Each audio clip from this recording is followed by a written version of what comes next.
Je visionne le top 4 d'une figure de l'industrie du cinéma, épisode 1, avec Winona Ryder. Matron, John Sayles movie. It's really brilliant. That really had a profound effect on me. On commence avec Matron de John Sayles, sorti en 1987. Il est noté 4,1 sur Letterboxd. J'avoue ne connaître que très peu le travail de ce réal, j'ai vu que Lone Star il y a longtemps et ça m'a pas beaucoup marqué. Du coup, le film s'articule autour d'une grève de mineurs dans la Virginie occidentale des années 20. Les ouvriers sont épuisés par les conditions de travail inhumaines, la compagnie minière est prête à tout pour casser la grève, et au milieu de tout ça, il y a un syndicaliste qui tente de créer une solidarité entre ouvriers blancs, afro-américains et immigrés italiens. Faut savoir que le film est adapté d'une histoire vraie, c'est pas juste une grève de syndicalistes, c'est une guerre appelée la bataille de Matewan. Elle a été l'un des éléments déclencheurs de la bataille de Blair Mountain, qui est un événement beaucoup plus connu puisque c'est le plus grand soulèvement de travailleurs de l'histoire des États-Unis après la guerre de sécession. Bref, en vrai, bonne découverte rien que pour cette bataille que je ne connaissais pas. Les débuts de Chris Cooper au cinéma, la photographie qui a été récompensée d'un Oscar. Merci et next Winona.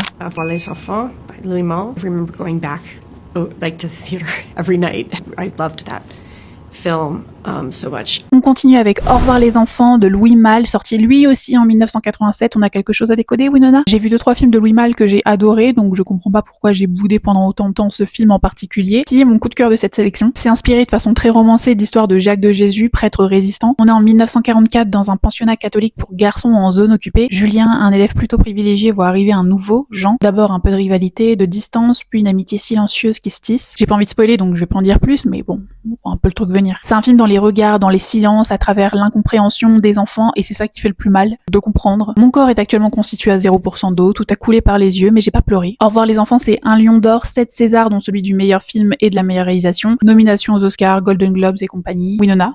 It's hard to pick an Albert Brooks movie because all of them are so good. Lost in America, maybe. Lost in America de Albert Brooks, sorti en 1985. Encore un ego trip d'homme puisque le réalisateur interprète également le rôle principal. C'est l'histoire d'un couple américain, sétuné, qui décide du jour au lendemain de tout abandonner pour se redécouvrir. Après avoir quitté leur emploi et leur maison, ils achètent un camping-car et partent sur les routes américaines pour retrouver un sens à leur vie. Bon, c'est une comédie sympatoche, apparemment c'est giga culte aux States. Il y a quand même une grosse culture entre guillemets de la route, de la vadrouille et même au cinéma du road movie. Mais j'ai pas été sensible et ça m'a même un peu ennuyé. Pour moi, si ça sort aujourd'hui, ça fait un bide. Tu remplaces les acteurs par Seth Rogen et Rose Byrne et ça part. Allez Winona, me déçois pas. But they're all brilliant.